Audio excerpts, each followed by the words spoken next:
And now it's time for Leadership of the Leaf with Dice and Austin. Let's jump in with a cut and a light.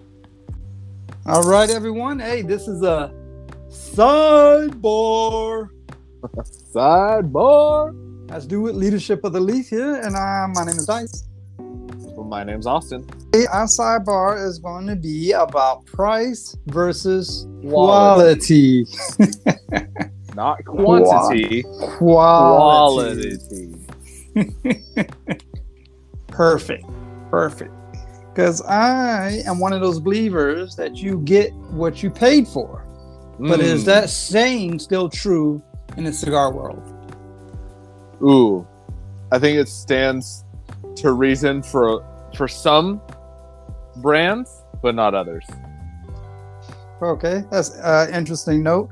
I'm pretty sure some of the top cigar brands that we will be discussing, a very controversial one would be Davidoff, or Davidoff, say it, versus something as simple as, I don't know, what's a good punch? Camacho. What's that Charter Oak? So, I think you could. I think you can compare anything. First off, though, before we get too deep, what are you smoking on now? Or Sin Compromiso? Sin Compromiso from Dunbarton Tobacco. Dunbarton, yes. As of right now, I'm enjoying it. I just lit up, so. How about you, sir? That's your first one, right? This is my very first one. Ooh, that's such a good smoke. I am smoking the EP Carrillo, the Pledge, the 2020 #1 cigar of the year, according to Cigar Aficionado, I believe. It's a very good smoke.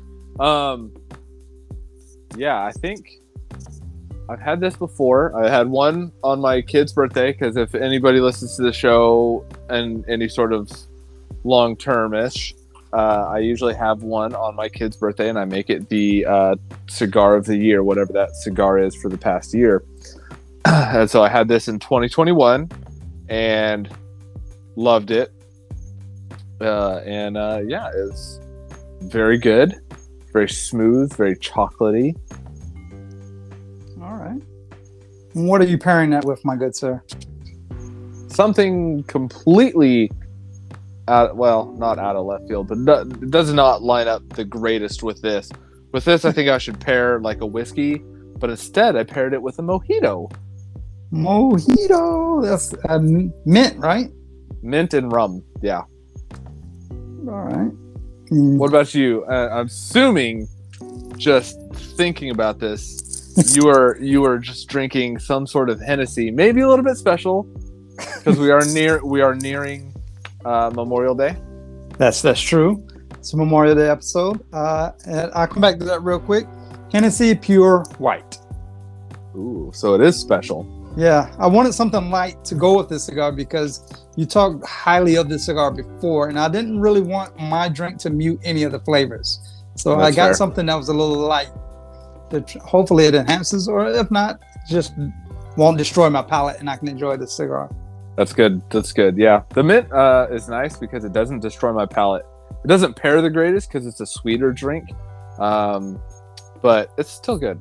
But yes, today is our Memorial Day episode, so we would like to give our thanks to all those who have fallen in the line of duty. For those of you who don't know, our civilian listeners, Memorial Day is to give thanks to those who have given their lives in service of our country. Veterans Day is to thank a veteran. That's in November. And then Armed Forces Day is to thank those who are currently serving. Very well put. And I noticed that you have something written on one of your mojito glass. What is that, sir? Well, that is Neal Vaughn. That is my grandfather's name.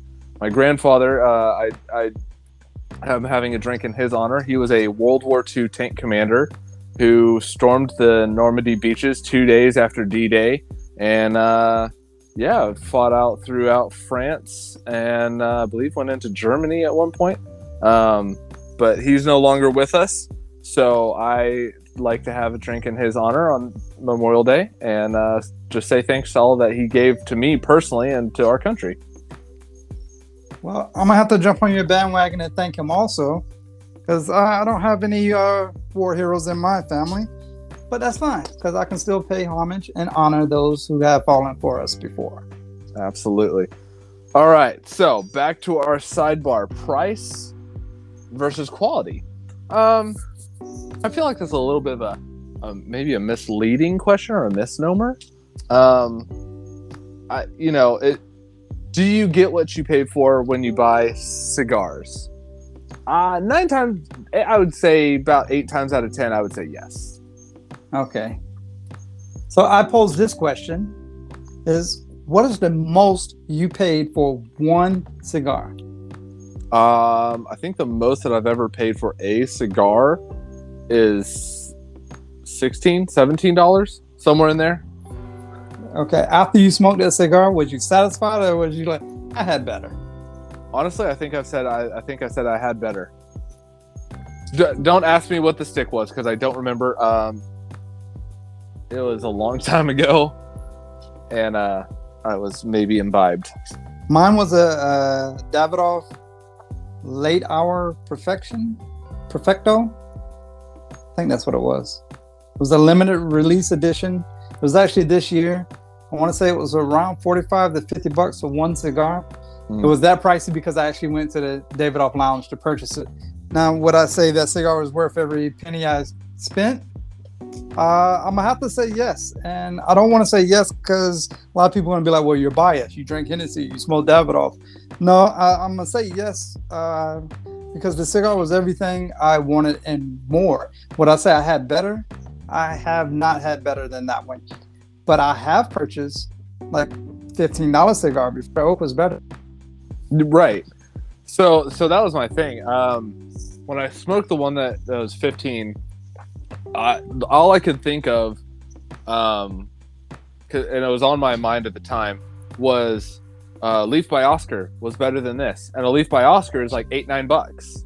That's true. Yes. And I was like, Leaf by Oscar is better than this cigar, and I could have saved myself like $6, $7. I was like, what am I wasting my money on? That's like almost two of these Leaf by Oscars for this one cigar. And I want to say the one, the $15 or $16 I got was I want to say My Father, but I could be wrong on that one. You know what? I'm gonna have to call you out a little bit. Call me out. Yeah, we had $20 to $30 cigars when you came to Vegas. Oh, you're right. We did. And it was I believe it was a Padron. Was it a Padron? Was that? Either way, because we went to 8. The cigar we got from 8 was okay. That was the Aging Room Quattro.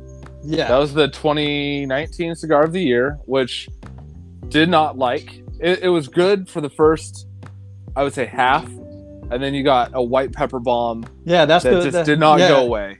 That's the one that surprised you, and then you was like, aha. Yeah, because you were smoking a little bit behind me, and you're like, I don't get that. And took you like 3 puffs. And you said, found it. Yeah, I did not. I did, and there's other cigars that we purchased that been far cheaper than that. I'm pretty sure that was both enjoyed. There was a price tax from where we bought it from, but I believe the one that we had at Monte Cristo, I can't remember which one it was. I want to say it was a Padron, but I could be wrong. But I'm pretty confident we enjoyed that one. H. Upman. That's what it was. It was I think we had 2 H. Upmans, different blends. Yeah, I enjoyed those quite thoroughly. Now, here's my question, though. Okay, so given what you just said, cigar lounges, especially in Vegas, up their prices for cigars considerably, especially on the Strip, right? That's 8's true. Expensive. Monte Cristo Lounge, you're paying for the atmosphere and the name. Davidoff Lounge, you're paying for the name and the lounge and the fact that it's on the Strip. We've gone to what was that one place we went to? It's in Tobacco Leaf? Nope. It was on the Strip. It was in the shopping complex of Caesar's Palace. Arturo Fuente? Casa de Fuente? Yes. Yeah.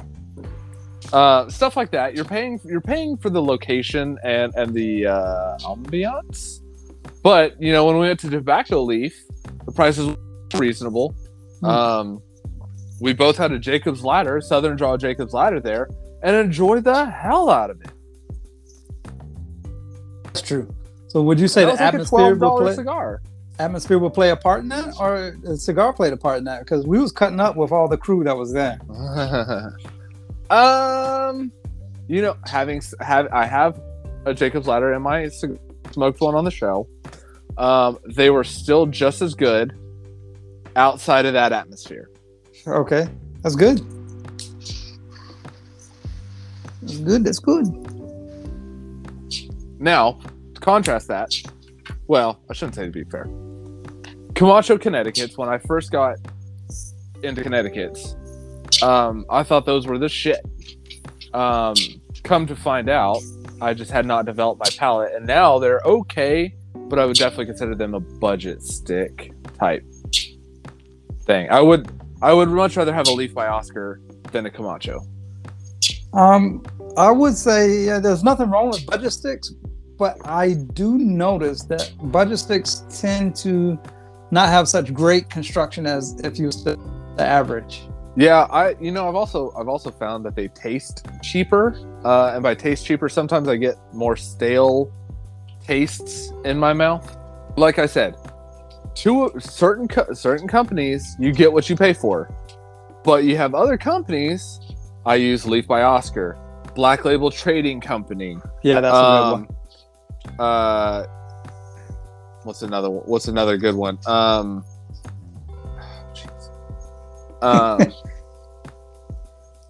just trying to think of another one. Southern Draw. Companies like that. Maybe boutique-ish brand. You get a little bit better quality because they're trying to make a name for themselves. Or they don't have such a large release. They can control the quality better. Yeah. Because I have one, I think it was Emilio. Can't remember who it was by, but band had like a record or something on it. And that was a well constructed, wonderful cigar, and it was well under $10. Yeah, see, where I've gone to Humidor and I bought some Brickhouse cigars, and I did not like the Brickhouse cigars. Didn't. I wasn't a fan of it either. Not saying it was a horrible stick. It's just it wasn't the flavor profile that I was looking for. Right. But there's definitely better cigars out there for that price. To me, it was very bland. But yeah, there's definitely better cigars out there. Macanudo. Oh, the Inspirado series. Those are great sticks. The Inspirado orange, the red, the white. Oh man, those are great sticks. They're not that expensive, but those are good sticks. So you would definitely say that the quality of those far outweigh the price tag that they give it? Yes. So it's rare to find that diamond in the rough, I guess, so to speak. But I mean, in all fairness, it's different palates, different people, and different... Right, 100%. Whatever. So obviously, this is a sidebar, so it's just our opinions about the situation to begin with. Yeah. Now... I will say, in complete total transparency, I have never smoked a Davidoff. Part of the reason is being that I don't spend the money on it. Just like one day, do I want to smoke an Opus X? Absolutely, I want to smoke an Opus X. Do I think that I'm like afraid that it's going to be overhyped? 110% I am. Well, that's a lot of people describe Davidoff. A lot of people describe it that way. I guess I am a little jaded or biased because when I first started smoking, that was like coveted. Like I bought a Davidoff. I bought one. It was the cheapest one at the time. So, it's kind of like driving a Mercedes or, a McLaren or something. Right. It's going to be enjoyable, but is that really a good car to drive to the grocery store? No. I get exactly 100% what you're saying.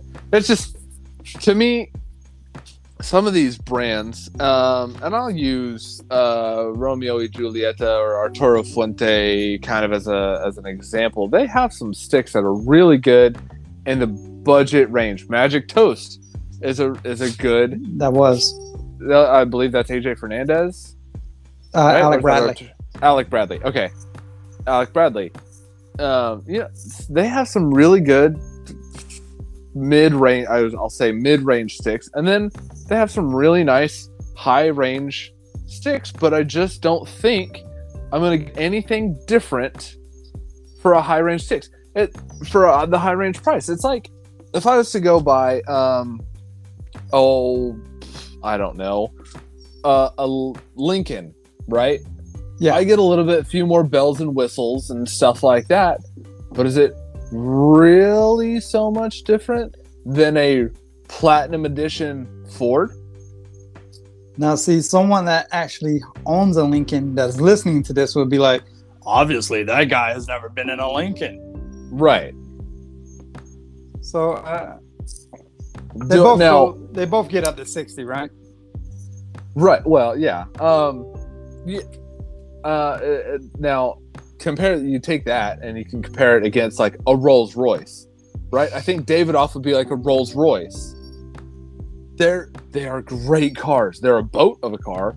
Don't get me wrong, but they are a great car. They ride wonderfully. I've been in a Rolls Royce. It's super nice. They're super comfortable. They're plush. Everything's great.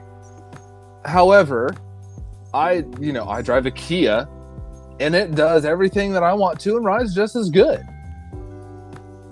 Somebody's gonna hate on me for comparing a Rolls Royce to a Kia.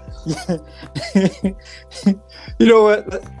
Are you in your first third? Can we talk about the first third? Yeah, before I kill myself anymore. Let's get to the first third. I'm not even going there with that one. Did I say something wrong? My first third, sir. How is it? I think you had one of these before. Have you or no? I have had one of those. It wasn't on the air. It was at a lounge. I was in Virginia Beach, and I smoked one there. And it was the first time I smoked one, and it was so chocolatey, so smooth, just a great, wonderful smoke. And I loved it. I fell in love with it.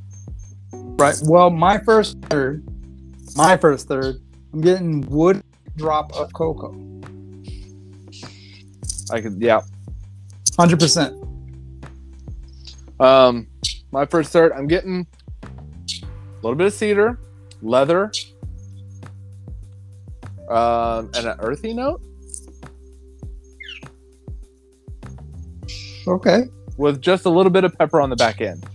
And it's balancing wonderfully. That's good. But your drink isn't compromising at all. No. Yeah, perfect. Neither is mine. Great. I'm so excited for you to try that cigar. I've hyped it up so much to you, and I want you to like it because I've loved that cigar since I smoked it. Oh, I am definitely loving it. There's nothing to hate. Shown as well the color of the wrapper, the San Andreas. I think it's San Andreas. The cigar is beautiful. Just looking at it, it's a semi box press. Yeah. This one's box pressed, but it's good. It's beautiful Maduro type chocolate colored wrapper. It's just wonderful. But okay, so now here's my question. There has been a lot of there's a bird out there. There is a bird. It's attacking my dog. Oh, nice. So I'm just letting it go. I apologize to listeners, but he's attacking the dog. Or sheep. Now, here's what I will say. There has been an increase in boutique brands, right? I say this with respect to like Black Label Trading Company. Their Blackworks Studio, Leaf by Oscar. Who else is another boutique-ish type brand? Viking Cigars is kind of boutique. Even Dunbarton is kind of boutique because while they're blended by Steve Saka, who's a wonderful master blender who's blended some of the great smokes for the bigger companies, he just got tired and quit and made his own company. Yeah, no compromise. Sin Compromiso. So yeah. So my question is do you think boutique brands are offering a better quality product for the price point than the bigger companies like my father, Alec Bradley, Arturo Fuente, Monte Cristo? I tend to think so, because boutique brand is normally, from what I have experienced, is just trying to get a good cigar out there. They're not mass producing. Normally it's a limited run, 700 boxes or something like that. And they really focus on the flavor profile. Whereas someone like Davidoff, or that's probably not a good one to use, but all these other bigger name brands that just pump out cigars, like Rocky Patel. Rocky Patel is a great example of that, because he has a whole line of either budget all the way up to not budget, right? And a lot of people describe his cigars as tasting almost the same. Right. Like, how upset would I be if I would search for that limited winter edition cigar and I got it and it's just as good as the Rocky Patel LB1? Right. And I think that's part of the problem with like the Padron, right? Yeah. The Cigar Aficionado, we touched on this in a previous episode, but the 2022 Cigar Aficionado number one cigar of the year was the Padron 1964? 1964? Yeah. Re-release basically. And it just I just was not thrilled by that, because it just kind of made me upset about the whole thing. Yeah, it did put a kind of bad taste in my mouth too. I'm like, this cigar is out. What are we doing? Right. And that's like, go ahead. I would say, well, that's what kind of just upsets me about the whole thing. That's just silly to me. But yeah, I don't know. I mean, do I think that there is a definite correlation between paying more for a cigar and getting a better quality? Yeah, 100%. Versus a gas station stick, right? I'm gonna get a better quality than a Swisher Sweet, right? Oh, fuck yeah. But if I'm gonna go buy, I don't know, factory smokes, or I hate using Camacho continuously, but something cheap where it's $5-6. Where you get it in a bundle instead of a box. Yeah, exactly. Yeah, to me, it just doesn't make sense to sit there and buy. Like, I'll buy budget sticks. Usually, that's what I keep. If somebody doesn't really smoke cigars, that's what I give them. I'll give them the budget stick. I'm not, because they're not. Now, if they're wanting to get into cigars, I'm gonna start them off on budget sticks and slowly move them up. But if you start out at like a $20 stick, where do you go from there? Yeah, be like, I know how to do it. Pull half of the cigar off and light it proper. Like, if I got a Davidoff and they did that, you know how upset I would be? Oh yeah, exactly. Like, hey buddy, you owe me like $30. It's like taking a Rolls Royce and getting a scratch on it, curbing it. Oh, I'm a horrible curb guy. Yeah, but it's one of those things. But I think there's the boutique brands that can give you a good quality type product versus some of the older guys. Like Drew Estate. Now, some people hate on Drew Estate because they got flavored cigars and they got all this, they got that. They did the Freestyle Live thing. I mean, they're constantly reinventing something about themselves, which kind of appeals to a different audience. So if you like the flavored cigars, you can find acids and you can find them all day long. But if you're more of a not flavored cigar smoker, you can get Undercrown 10 or whatever. The Dogma's a great cigar. Yeah. Undercrown Sun-Grown. There's a bunch of Drew Estates. Herrera Esteli, I think, is by Drew Estate. Aren't they? Yes. They're good. They're good cigars. The problem with that is Cigar Boom over with. I see more and more. I think the cigar boom might be over with. Not being in the industry other than the podcast, it's hard for me to say, but I see these things where the FDA is cracking down on cigars, the same as cigarettes. More and more places are cracking down on smoking indoors. Heck, Disney World removed all of their designated smoking areas inside the parks. They removed all those. So now if you want to go smoke at Disney World, you have to go outside the park to another area. Wow, I did not know that. I haven't been in a long time. Yeah, I just found that out.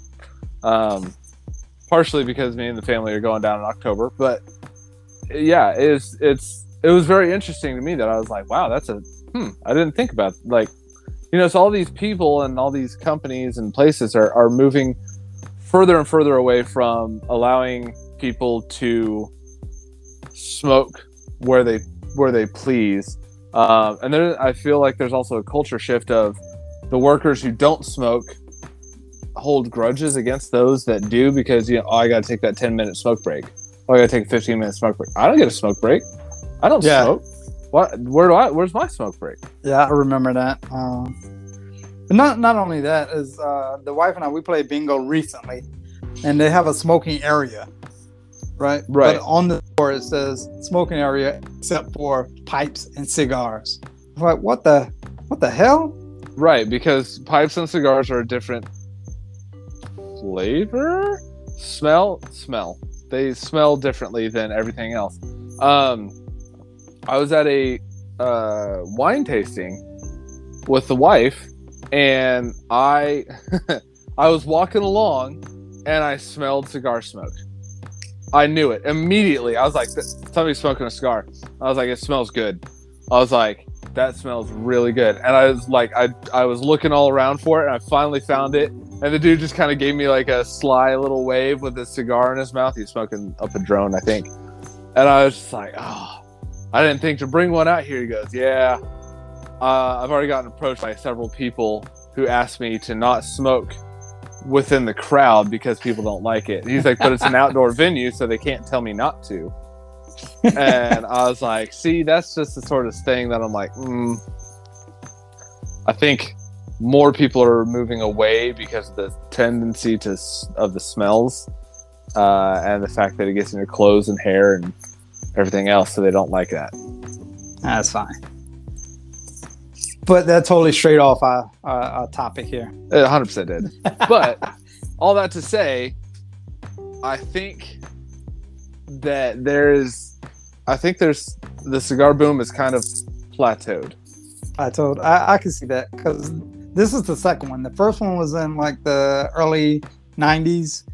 And I blame hip hop for that, because you'll see like Jay-Z cigars, so it kind of equate, even Will Smith, Big Willie style, when he had a cigar and all that type stuff. So that kind of gave an uptick. And I blame the second one on COVID, because more people was at home, cigar deliveries. That's just my opinions. Am I in the industry? No, but I can definitely see the difference. I will have to go back on the actual subject for price versus quality. I have to say the consensus of my opinion is more than not, the price reflects the quality of the cigar. I would agree with you on that one. I would agree with that, because there's days where I'm just like, all I want is I just want to smoke something quick, and I want I don't mind what it is. I'll pull up a budget stick, because then if I have to put it out halfway through, I don't really care. I paid $4 or $5 for it, I smoke it 3/4 of the way through. I put it out. I really don't care. Doesn't bother me in the slightest. Now compare that if I was to purchase Padron, Padron 64 or what, or something like that. I'm gonna smoke that thing all the way down. Oh yeah, I'm getting my money's worth. Yeah, I'm not gonna go cut the grass smoking a fucking Padron, Yeah, except for a brick house. No disrespect. No disrespect. Are you in your second, third? We're nearing the end of this. We're going to go over time a little bit, but that's okay. This is a special one. I'm almost to my second, third. How about? I've had to relight a couple times. I'm sure people have heard it. Yeah, that's fine. That's fine. Any cigar smoker can understand. Yeah. Especially doing these talking. Like you get to talking and talking and talking. Sometimes you're like, oh, I didn't give it enough puffs to keep it fueled. So. Yes, I am. How is it? What do you think? Well, the cocoa is still coming through. It's actually a little more prominent. I want to say cinnamon. Cinnamon, maybe the cedar is turning into a cinnamon. And in the very back where the cocoa was, I'm now getting coffee. Ooh. Did you get coffee? Yeah.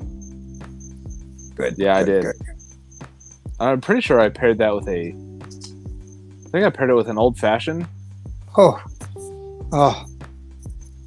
Talking my language. An old fashioned. Old fashioned sidecar. If you want to sucker me into something. Like, hey, get in this white van with no windows. I have a sidecar in here for you. No, I don't want to. I got two in here for you. Okay. All right, I'm in. All right, bye, wife.